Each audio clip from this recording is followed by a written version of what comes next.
Well, give him a big hand. Come on, that was fabulous. How many... I quite like sitting down. I mean, I think if I stand up, would you like me to stand up or shall I stay seated? And we can do a talk, we can have a conversation rather than talk. Hands up if you want me to stand up, hands up. Yeah? One person at the back wants me to stand. Okay, who wants me to sit down? Stay seated in a sort of cozier, more sort of intimate discussion. Okay, so you've been overruled. And it's nice. Are you all happy, by the way? Are you happy? Hands up if you're happy.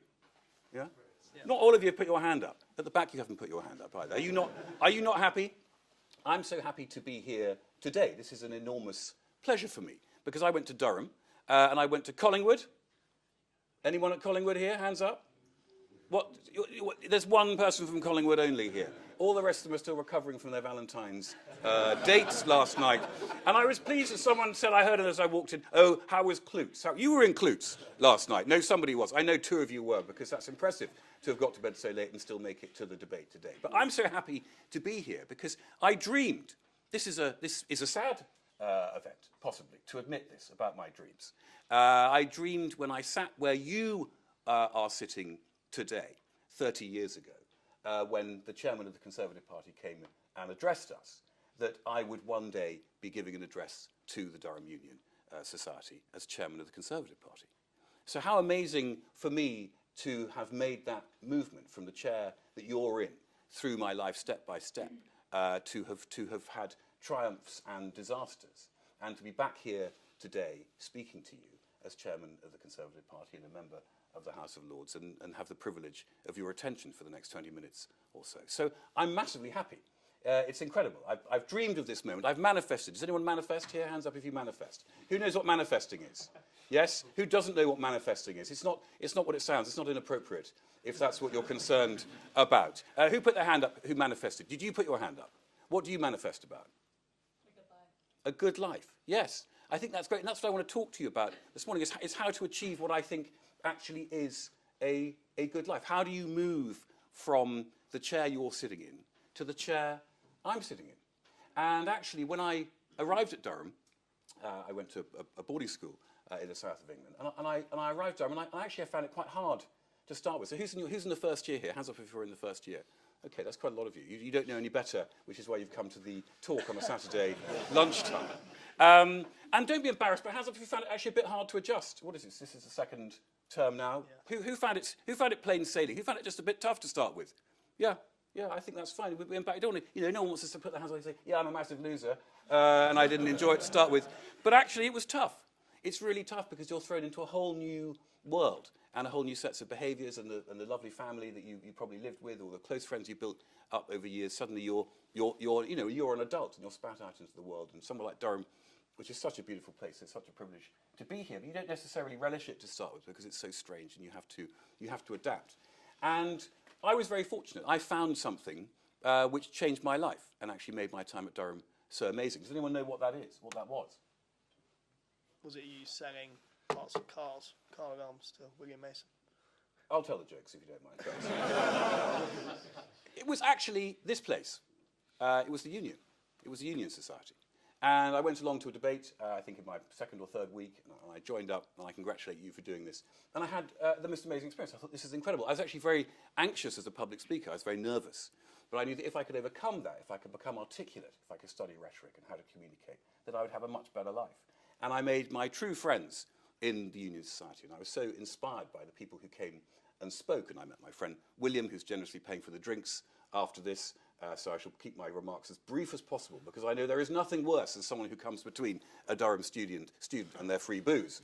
But I really took a huge amount out of the Union. As I say, I made my friends because it was filled with people who were like me, and that's what we want to find. We want to find a cohort who we can assemble with, and we can inspire each other, and we can grow. And I loved politics. As I said, I always wanted to go into politics, and I love the whole debating. I love the exploration that the Union Society presented me with. And I congratulate you for withstanding a lot of the pressures that the university and other people and groups have put on this organisation. I've been appalled. It never occurred to me, by the way, when I was here, when we were here 30 years ago, that somehow the Union Society, which in that day was a sort of a venerable institution, it was part of the university in terms of its culture, it's why a lot of people came to Durham and regarded it so highly, could be perceived to be a threat to the student body, could be seen to be an inappropriate organ of debate and expression. And I know we've been reading the last few days about J.D. Vance's speech at the Munich Security Conference.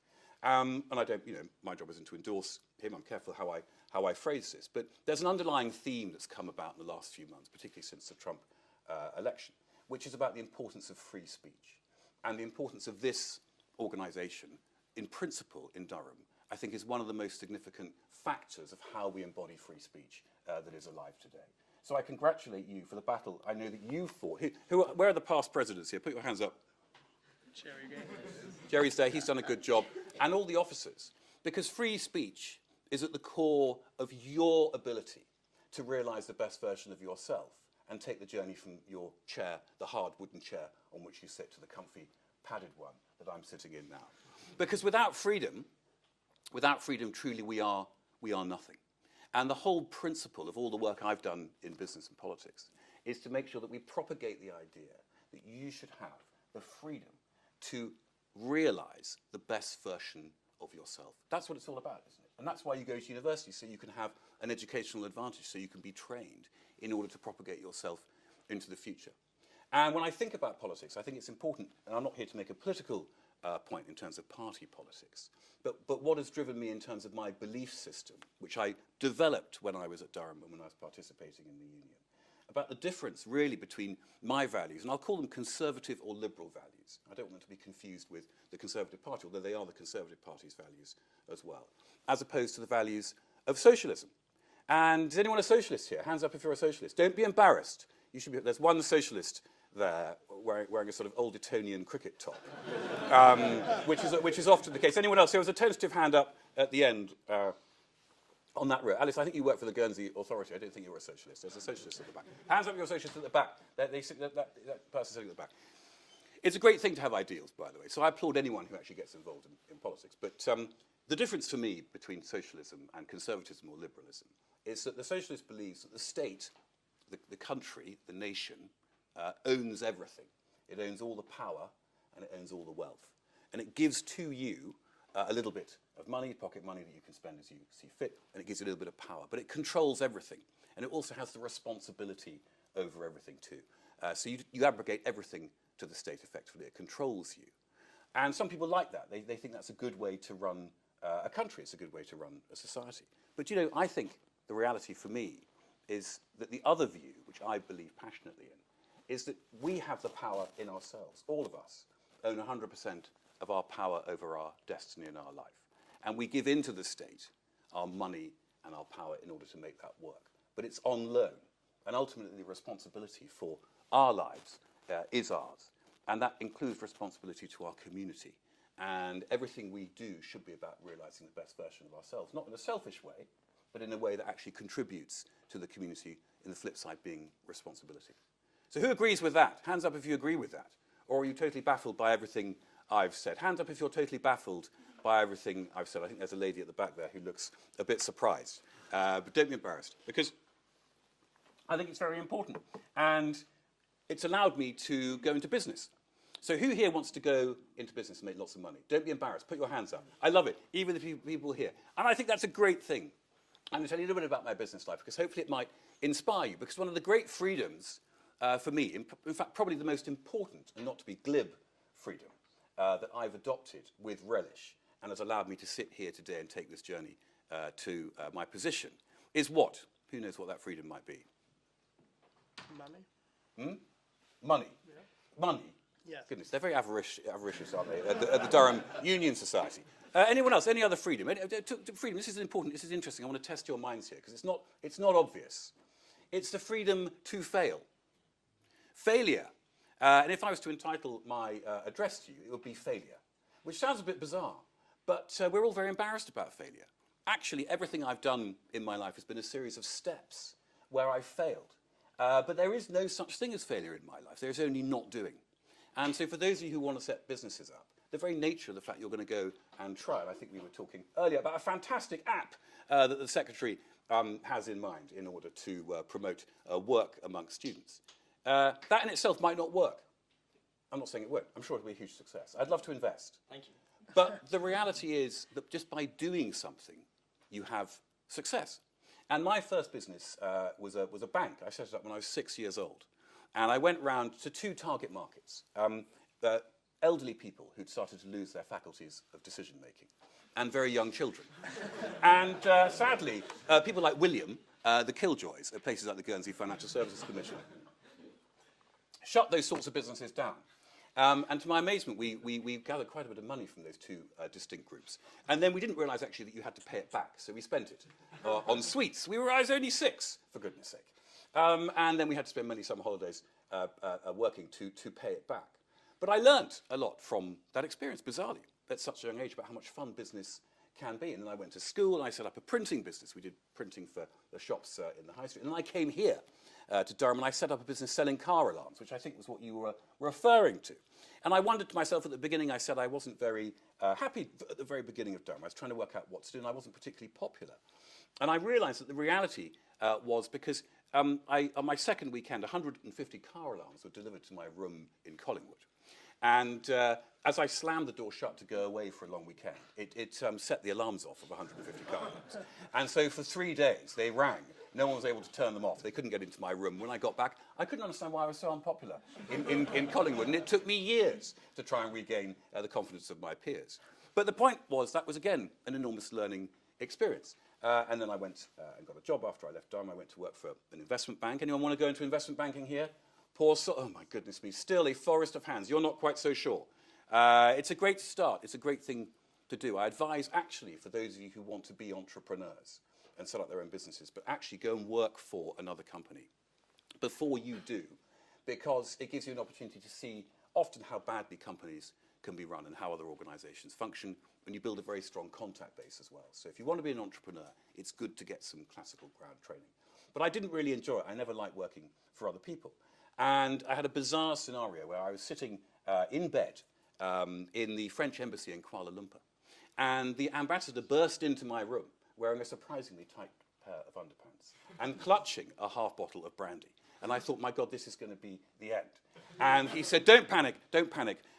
We are surrounded by Indonesian rebels who'd somehow broken into the compound. And we can't leave this room. Typical French embassy, delicious lunches arrived and dinners with domes on, which the sort of rebels let through. But we were there for about 2.5 days, and I thought to myself, am I happy? Again, that great question. Am I realising the best version of myself? And I realised that what I really wanted to do was to fulfil my dream of being an entrepreneur. And that's important because often we do things we don't like because we think we should. And my recommendation to you is always do what you love. And those years when I have done things that I have been obliged to do, I've always been relieved by the reality that actually anything is better, and if you do what you love, you're always set. So I resigned from my bank and I set up a dot-com business in 1998, the beginning of the whole internet revolution, when we had to explain to people what the internet was. Amazing technological changes that were going on then as they're going on now. And I learned an enormous amount. I learned through failure. The business in the end, after 3 years, when most people were selling their internet companies for hundreds of millions, if not billions, we sold it for, anyone guess? £1. Yes, thank you. You're not very, you didn't think I was going to be very successful, did you? That's a bit depressing. We sold it for $1, in fact, which is even less. But I learned so much in that period, just through doing. At such a young age, at 24 years old, I learned about how to raise money. I learned about cash flow. I learned about employing people. I learned about the difficulties of structuring a business and how to actually run a company. So many people, when I came back from this experience, said, "Oh, you failed. What a failure!" With delight in their voices, because these people, they love other people who fail. They're not brave enough to take the decisions themselves. But I hadn't failed at all. At 25 or 26, I had probably more business experience than most people twice my age, and that allowed me to go and set up a business with Jacob Rees-Mogg. Hands up if you've seen Meet the Rees-Moggs, At Home with the Rees-Moggs. Gosh, that's a lot of people. You have to subscribe to Disney Plus or something, don't you, to watch it? So you're willing to pay big money to watch Jacob Rees-Mogg. And I don't blame you. He's a phenomenal individual. I absolutely love that man. He's incredible. And he and I built a very successful series of businesses. But we had ups and downs through that period. And I remember in 2008, which was the financial crisis, walking out of my office and looking at the guy, who's a very nice guy who did security, and I just thought, God, all I want to be is him. He can go home, he has a salary, he doesn't have the responsibility of the people and all the difficulties that I'm facing in the financial crisis. And I realised that sometimes in life you just have to put one foot in front of another and have confidence in yourself to achieve what you know you will. But I just want to re-emphasise that whilst I had some significant failures, my most unsuccessful investment, I invested at 9 o'clock in the morning and it was bankrupt by midday, which must be a record. And people again said, oh, that was a disaster. But was it a disaster? No, it wasn't a disaster. Financially, it was unsuccessful, and I lost my investment.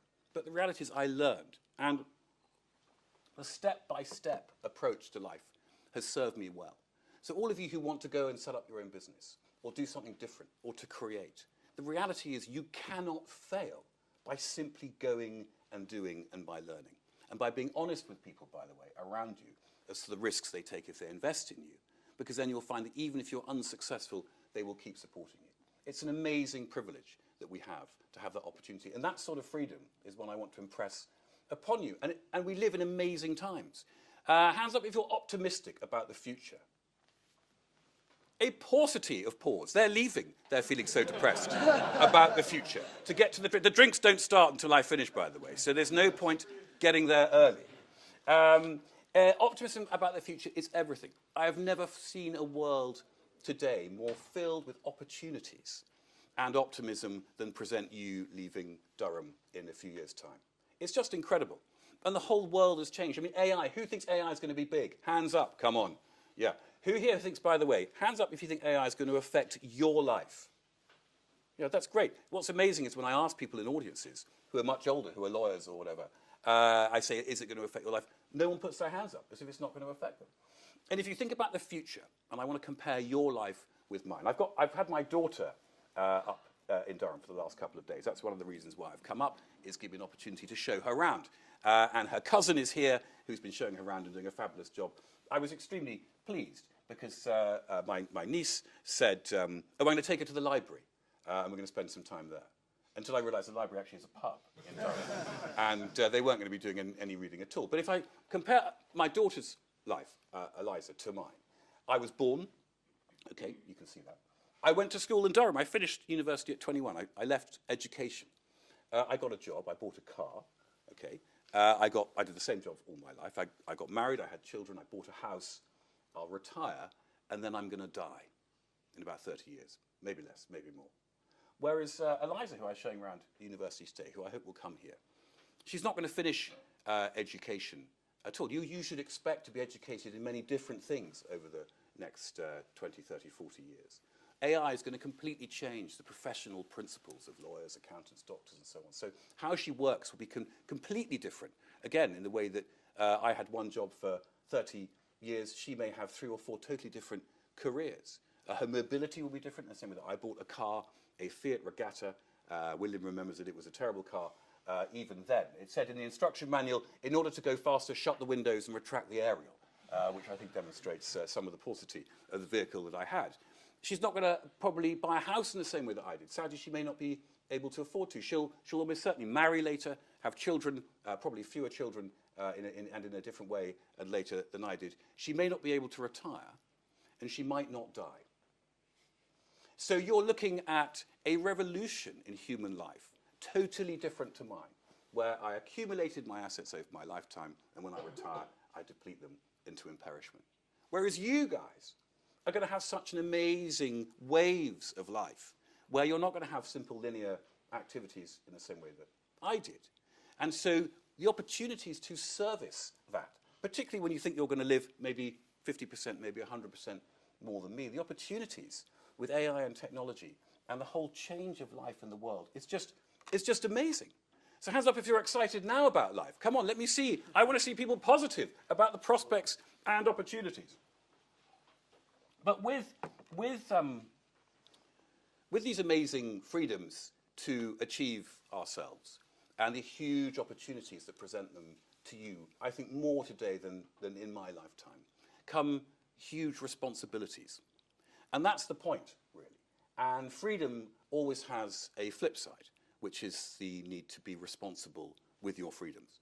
And when I think about the Union Society, and I hope I'm not making a point that has an edge to it, but rhetoric, which is the power of convincing people through your articulate abilities to master grammar and logic isn't simply about, and this is what you learn in the union, this isn't simply about being a silky salesperson. Actually, to be great at rhetoric, it's not just public speaking. You have to base it upon a foundation of virtue, which sounds a bit pompous coming from me sitting here today on a Saturday afternoon. But it's true, because who you are and how you nourish your character and what you do beyond simply trying to enrich yourself as a potential objective is actually at the essence of what we are as people and as humanity. And so for the Union Society, with some of the volatility of headlines that I've seen, I would remind you in a good way that you must fight to the very end to protect the principle of free dialogue and free speech, without which we are no one.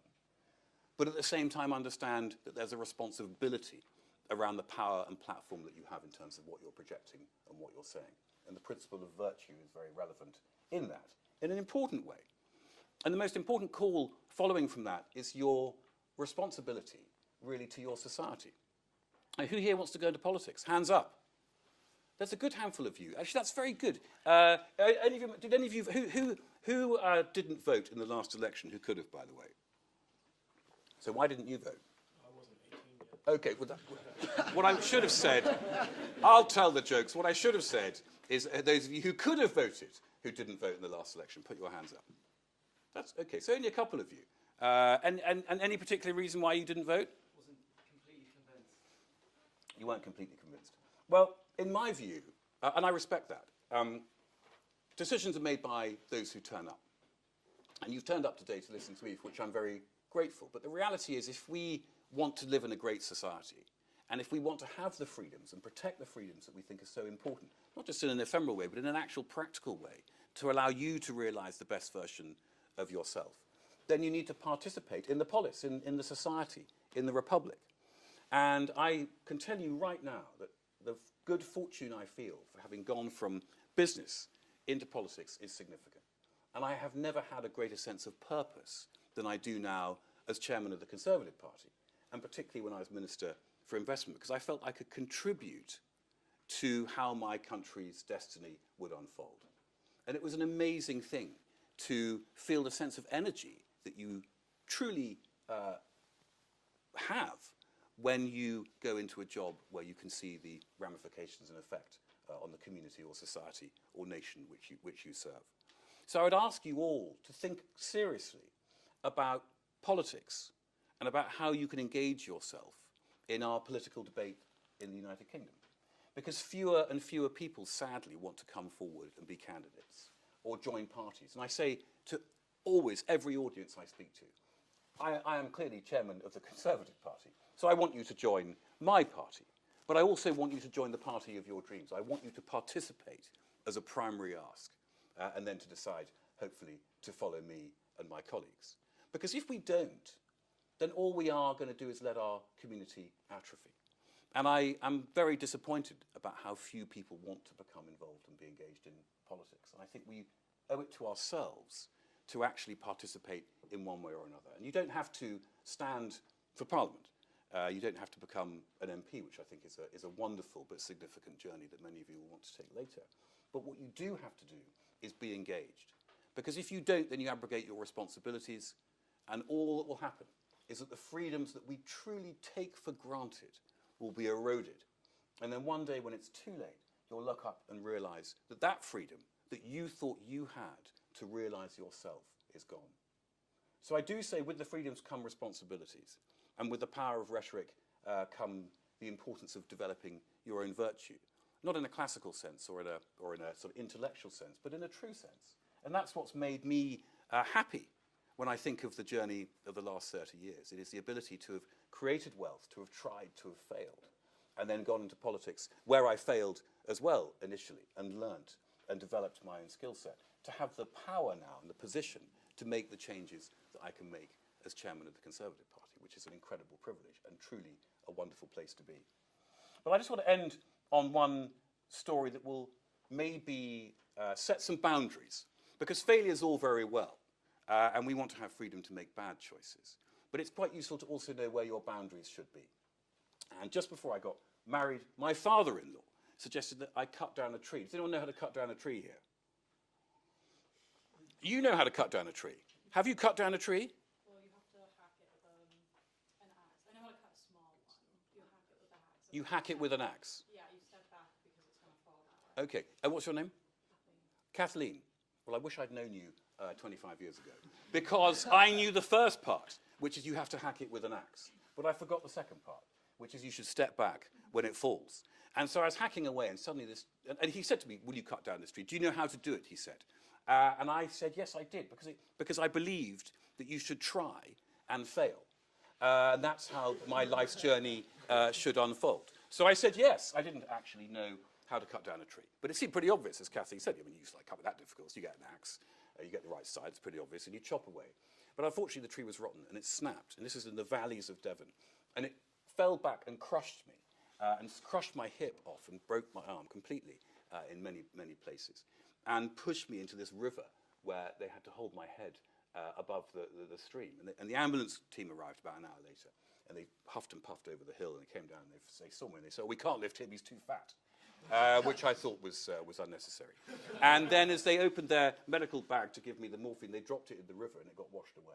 And I remember the ambulance driver saying, oops, butterfingers. And so they had to get a helicopter to winch me out of the river. And so this wonderful RAF Sea King arrived, this great RAF guy, Naval Air Rescue, winched himself down and put me on the stretcher, at which point, because of the vortex of the propellers, the rotary blades, the stretcher started to spin faster and faster and faster.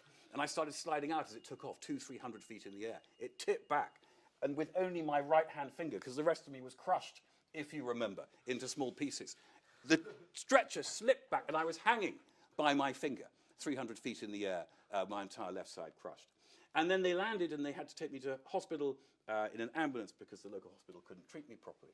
And so they were racing me up the M4, and the ambulance had a crash. It had a massive write-off. And I was shot, this is true, out of the back of the ambulance on a trolley, the gown having been torn from me, so I was completely unclothed. And as I rattled down the fast lane of the M4, I realized to myself that Adam Smith was right. And actually, you should stick to your specialization. I'm an investor and a politician, not a lumberjack. And so I hope that gives you a cautionary tale about the importance of making sure that whilst we should embrace failure and try everything, and not doing is the only element of failure, you should also make sure that you navigate effectively sensible choices. But I want to say to all of you as I come to a conclusion, this is a wonderful moment for me to come here to this amazing place. Enjoy your life while you're here. I think if I have one regret, is that I took my life too seriously and was too worried about the future, too worried about failure then, far, far more than I am now.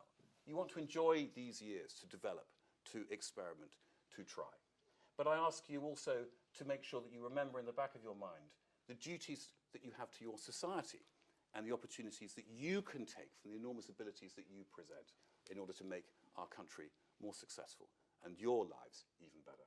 So thank you very much indeed, Mr. President, and thank you to all of you. I'm your friend for the future. Link in with me if you need my assistance. I'd love to see you when you come to London. Anything I can do to support you in realising the best version of yourselves, you can count on me to do so. So thank you very much.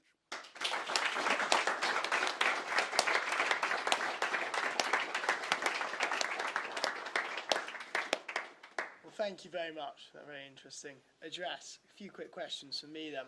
If you were a 21-year-old at Durham University, what would you be doing when you graduate nowadays? It's a great question. I'm not sure if I'd be here listening to me, but I'm glad you are. So I was quite content with the route that I took. I think it's quite good to go and work for another organisation when you leave because you learn. So who wants to be a lawyer here or an accountant? Hands up if you're going to be a lawyer. So these skills are very helpful. I think long term we're going to disintermediate a lot of these professions, so you want to be careful about that. But learning how to work in an organisation, how to work, actually. So I think in the nicest possible way, if you think you've learned how to work whilst at Durham, you probably haven't. And as a result of which, the opportunity to go into a structure where you can see how these things function, how you interact with people, how hierarchies operate and so on. It's actually quite useful. But always bear in the back of your mind, I think, the desire to do your own thing. We don't have enough entrepreneurs. As I say, we don't appreciate and celebrate risk in the way that we should. And so I'd ask you to look upon your first phase of work as paid university, with the assumption that you will do 3 or so years and then go on to do something else that you might find more rewarding and more profitable. So you worked first at Robert Fleming, I did. right, in Hong Kong, and then did you go to Lloyd George? Yes, I had my .com business doing auctions, online auctions of construction equipment in between in Malaysia and America, and then I went to work with Jacob at Lloyd George, and I built that business with him, and then we left and set up Somerset Capital, which we ran for about 15 years. Why did you leave? So it's a good question, and I was going to mention that in my remarks, because the failure there, if I assess the different parts of success and failure, were that we didn't own our own business. And what I really wanted to be was an entrepreneur and have ownership over my own destiny. And so we had a sort of hybrid where we had shares, but it wasn't quite the same. And I loved working for Robert Lloyd George. It was an amazing business, and I learned a lot, always trying to learn and improve. And that gave us actually the leg up in order to set our own company up, which was great. As I said, life is a series of steps. In my view, it's not a straight line. And so you want to be thinking about each stage. A lot of people think, I think, when they're in something, they'll do it forever. We extrapolate forward for the next 25 years. Actually, it's perfectly reasonable to say, I'm going to do this. I'm going to learn a lot. I'm going to make some money. I'm going to build some contacts. And I'm going to take that, and I'm going to make the most of it in the way I want to do it. And it could be leaving to do another role or being promoted, or it could be setting something up yourself. Thank you, Dominic. Now, let's have some questions from the floor. Please raise your hand and state your name and college. Sebastian. Hi, Sebastian, Stevenson College. First of all, thanks for accepting my invitation to connect with you on LinkedIn. I didn't realise it was you. I didn't know you before I said yes. It's too late to unconnect, maybe. I don't know how. So former Chancellor George Osborne has been very critical of Kemi Badenoch for not addressing the economy or economic stability. And do you think she should be addressing the economy or not? Well, I didn't. First, I didn't know that, and secondly, I'm delighted to have political discussions here. But I'm trying to keep the conversation quite broad and in principle. But I will say, I think Kemi Badenoch is an amazing leader and a wonderful person, and I know this because I worked for her for 2 years as her junior minister, and I saw someone who was unbelievably courageous, and in my view, in the Conservative Party, the last most courageous leader was who? Thatcher. Margaret Thatcher, and she was born 100 years ago. This year. So the last great leader of the Conservative Party was born 100 years ago, and now we've got Kemi. She also has very strong conservative principles that I believe in, freedom being the most important. And I see her as someone who can bring that to bear very effectively. And actually, if I look at what she's been saying, she's been extremely effective at talking about the economy. And particularly, we've all been focusing on the fact that for some reason, the government has been talking down the economy. And why would you do that? And by talking down the economy, she's actually impinged our growth and put our debt costs up. And we've been highlighting that, and I think Kemi's done a very good job. So whilst I respect George Osborne very significantly for what he did, I would disagree with him. And I think if I have one part to play or blame to take as chairman of the party, it's my job to have a strong communication process.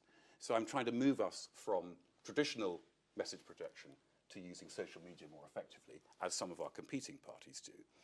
And that's really my ambition. So over the next few months, I think you'll start to see her message being much more magnified. Sorry, I'm looking forward to my lunch. Much more magnified than you see now. So you'll start to hear her talk about the economy, even though she's been talking about it. It hasn't penetrated, but it will. Any further questions? The gentleman here in the front first. It felt like So your name, college? William Hugh, South College. It felt like before Thatcher came in, there was a certain intellectual element to what she was doing. There was like a challenge to establishment ideas.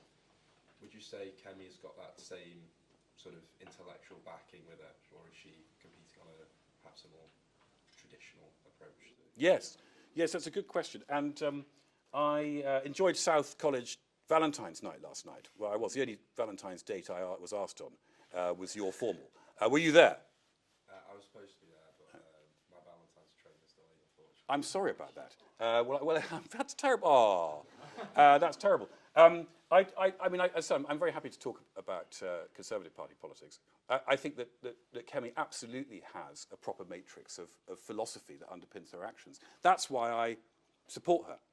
Because too often now, and this is, I think, been apparent to all of us, we talk about policies, short-term fixes, and the short news cycle that dominates the agenda. Actually, what we should be talking about are principles and philosophy, because that's how you make decisions. And politics is about character. And Kemi's character is exactly the right sort of character that I want in terms of integrity and conservative values, because then we know how she's going to operate. You can't tell how people are going to, what they're going to do on a detailed sense, but you can understand the character of a person. And she has the strength and type of character that I think will allow us to have a proper government back in the UK. So that's why I give up my time for free to help run her party, because I believe in the cause. And beliefs are everything. Ideas are what drive us. And we should spend more time talking about ideas and beliefs, in my view, than we should about people and personalities, which is what tends to happen, even in an intellectual forum like this. Thank you. The gentleman in the second row had his hand up, didn't he? Sebastian Clark, St Hilton, St Bean. I have to From where? St Hilton, St Bean. Thank you. I have to hear about the story where you bought a company in the morning and it went bankrupt by midday. I have to know. Would you tell me? Well, thank you, Sebastian. It's actually quite a short story, as I think I intimated. There wasn't a great deal that was going on. The reality is there were some other complications around that, and you need to do your due diligence.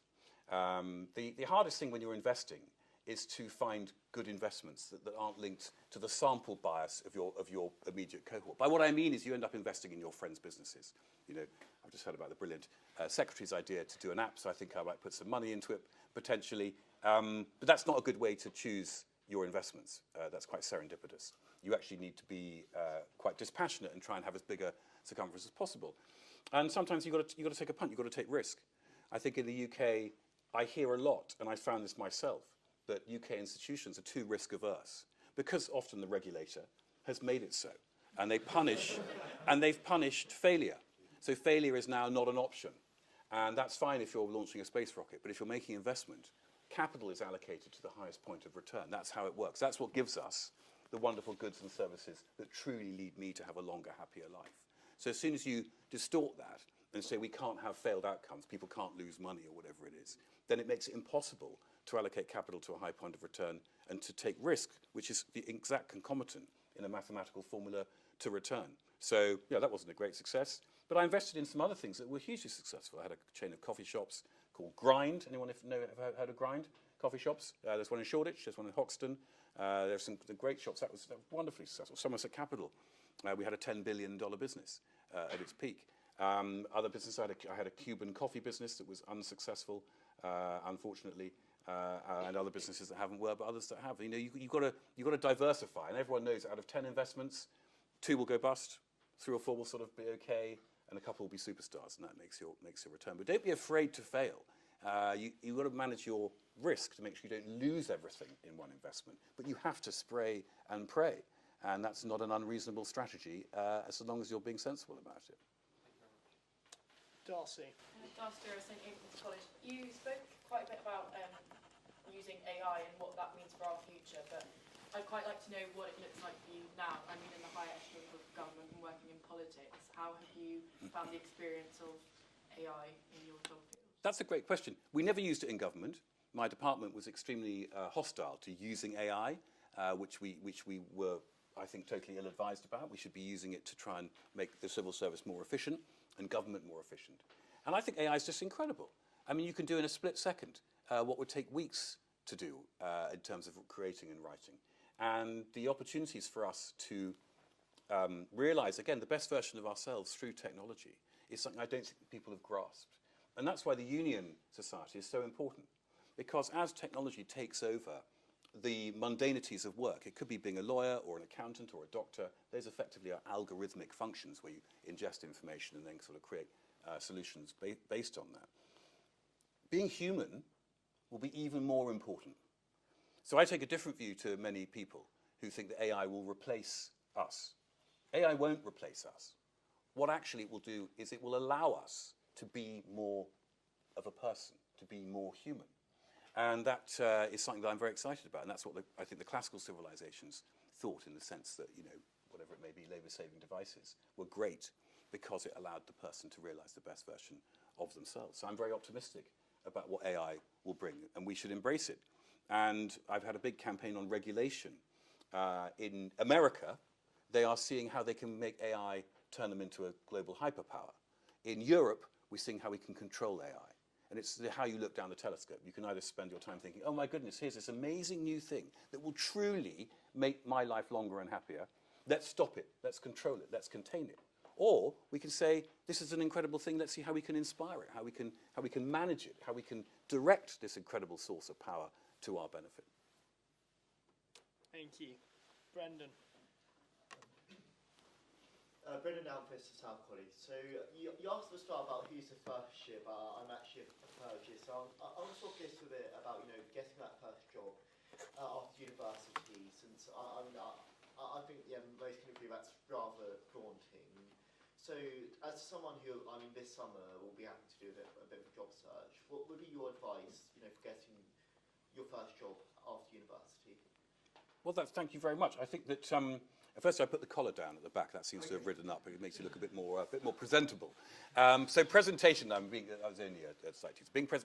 Presentation is important. So you're very well turned out, which helps. And I'm so many of you are so well turned out. You're wearing waistcoats.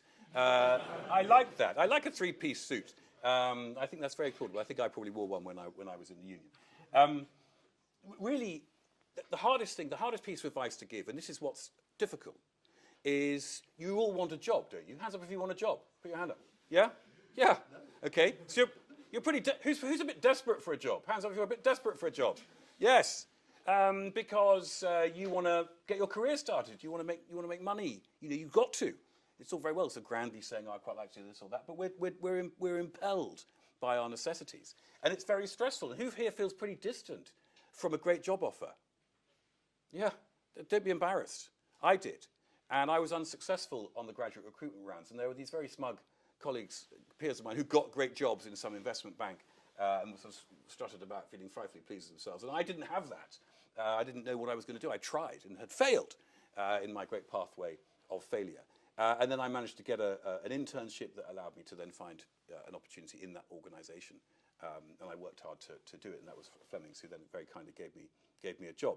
But what's most important is for you to think carefully about what you want to do. So you're naturally put into slipstreams, investments, accounting, whatever. And that's because they're coming to you, don't forget. So the big organisations that can recruit, that can come to Durham, that have got the personnel and manpower. So you end up falling into these quite conventional slipstreams. But there's a million opportunities out there that maybe don't seem so obvious. So you have to go and dig away at them in order to do something that you'll love. And I go back to my core point. And this is something that there are some more mature members of the audience here. I'm sure they would agree with me that if you find something that you really love doing, you never work again. So when I was a government minister, I started my day at 5 o'clock in the morning and I finished at midnight every day. By the way, that's not me. I'm a very lazy person. But I was loving it so much and I felt I was making such a contribution. My energy was driven. On the other hand, I've had jobs where I've worked because I haven't enjoyed it the minimum amount and been very unhappy and felt very lead-footed. So you have to try and expand your horizons, maybe away from the traditional job offers that are presented to you and go and try and find them. And then if you present yourselves to those companies, because they're often smaller, they don't have great HR departments, they actually welcome people who approach them directly. And you're a great networker. I think we met yesterday. I was impressed with you in that sense. Follow them up, follow up. Networks and people are how you create opportunities. And a lot of people simply aren't bold enough and brave enough. So you've got someone like me here to help you. Link in with me, ask how I can assist. I mean, don't all do it at the same time. I'll start charging. But use those networks. And I think that if I have a lesson to impart about what helped me be successful, if I can call it that, because I don't think I have been, but in terms of sort of my journey, I've used mentors and other people a lot. I've had a huge good fortune to meet people who are older than me and more experienced. And through sort of supporting them and showing them how much I'm taking from them in terms of learning, they've been kind enough to invest in me. And use people who are there, because the goodwill amongst the older generations is enormous. And very few people actually do use, when I've offered my services to people, very few people have taken them up in a right and measured way. So go out of the mainstream, find something you're really going to love because you'll be a success of it, and then use your networks effectively in order to leverage off who you are and the skill sets you've got in order to achieve what you want. You're going to be a great success. Got time for at least one more question. The lady at the back. Lucy Jameson, Optimism. So you say that freedom is the most important